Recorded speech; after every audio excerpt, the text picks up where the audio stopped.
कर्पूरगौरं करुणावतारं संसारसारं भुजगेन्द्रहारं सदा वसन्तं हृदयारविन्दे भवं भवानी सहितं नमामि। हिंदू धर्म रे पूजा समय रे अनेक जिनिस व्यवहार करिवार आवश्यकता रही थाए। यह भितर गोटे हेउछि कर्पूर। आलती समय रे कर्पूर जालिबा शुभ बोली विवेचना करा जाए। कर्पूर जालिबार अनेक लाभ रही।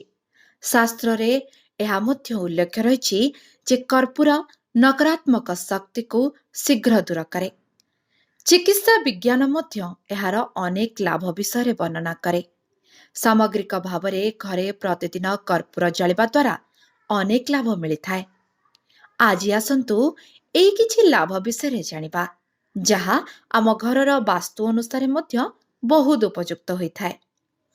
प्रतिदिन कर्पूर जालिबार 5टी लाभ। प्रथम, वास्तु दोष दूर हुए। जदि आपण आपणक घरे प्रतिदिन कर्पूर जालिबा आरंभ करती तेबे यह धीरे धीरे समस्त वास्तु दोष दूर करिबा। एही वास्तु दोष दूर हेबा मात्रे घर को शांति एवं सुख फेरी आसे। ताहा सह सौभाग्य मध्य फेरी आसे। तेणु प्रतिदिन कर्पूर जालिबा अत्यंत गुरुत्वपूर्ण। द्वितीय, घरे सकारात्मक शक्ति आसे। प्रतिदिन प्रार्थना एवं पूजा समय कर्पूर जलाइबा एवं आलती करबा द्वारा आपणक मन शांत एवं सकारात्मक रहिबा।